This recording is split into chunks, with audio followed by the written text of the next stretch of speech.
Bonjour à tous et bienvenue sur la chaîne. Donc là, je vais vous parler de mes finances personnelles et notamment mon budget du mois de janvier. Avec un petit peu de retard, on est le 10 février là. Donc, euh, donc voilà, je vais vous présenter ça.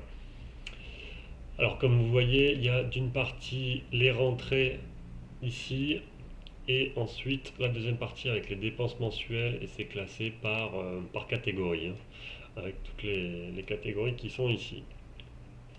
Donc pour les rentrées, on a le salaire à 1556 euros et les dépôts et autres 537 euros. Donc on verra que j'ai fait quelques dépenses ce mois-ci un peu plus élevées que d'habitude pour un total de rentrée à 2000 euros 93. Ensuite, pour l'épargne, il y a 400 euros qui sont partis en livret A et ça représente 19,11% de mon salaire. Ensuite, pour les dettes, donc carte de crédit, le crédit pour la résidence principale, bien évidemment, avec le crédit zéro. Et ça fait pareil, 19% de mon salaire. Les dépenses liées au logement, donc assurance habitation, assurance prêt, charges de copropriété, garantie d'essai. Donc ça, c'est des dépenses qui vont pas bouger. Peut-être les charges de copropriété à l'avenir, mais bon, là, c'est des dépenses fixes et bon, voilà, je sais à quoi m'attendre. Pour la voiture, assurance auto à 30 euros et l'assurance protection juridique à 10 euros, donc ce qui représente 2% de mon salaire. Énergie, on a tout ce qui est internet, téléphone mobile et l'électricité, 41, 38, 86. La nourriture, bon, on n'a pas fait d'excès. Ce mois-ci, les courses, on en a pour 60 euros. Ouais, c'est vraiment pas énorme là. J'ai pas dépensé des masses pour les courses, c'est bien. Et achat petit matériel, bon, achat divers, quoi. Les impôts, donc sur le revenu, 36 euros à peu près. Et sur le foncier, sur ma résidence principale, on est à 76 euros. Loisirs, bon, j'ai pas fait d'activité particulière, j'ai pas trop dépensé, voire même pas du tout.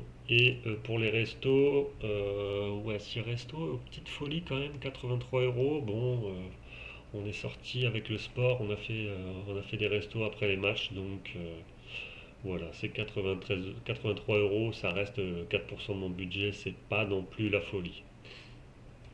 Pour ce qui est des cadeaux, j'ai pas fait de cadeaux, j'ai rien mis en réserve pour le moment parce que c'était un mois un peu compliqué, je me suis serré la ceinture, si on peut dire. Voyage, transport, bon bah j'ai dû prendre le train ce mois-ci ou payer des péages, je pense que c'est des péages plutôt. Donc bon, c'est vraiment très minime aussi. Et dans la catégorie divers, donc là on a les faux frais professionnels, ce qui je vais payer en plus de ce que ma boîte m'accorde pour tout ce qui est nuit d'hôtel, etc. Abonnement divers, 13 euros, ça va, c'est pas la ruine non plus. Retrait de 190 euros. Et c'est surtout dans la catégorie autre là qui explose les compteurs, 580 euros. Et ben oui, ben, j'ai dû changer ma machine à laver et puis faire une petite réparation. Effectivement, ça chiffre très vite et on est à 582,38 euros, ce qui représente quasiment, ouais, un peu plus de 38% de mon salaire. Donc ça fait vraiment mal et c'est ça qui va impacter mon résultat final. Donc là, au total des dépenses, on est à 2234 euros.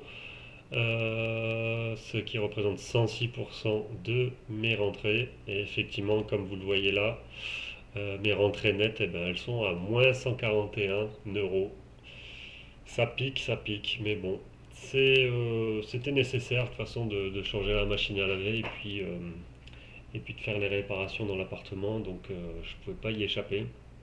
Je savais que ce mois-ci ça allait être compliqué et bon, ça ira mieux le mois prochain.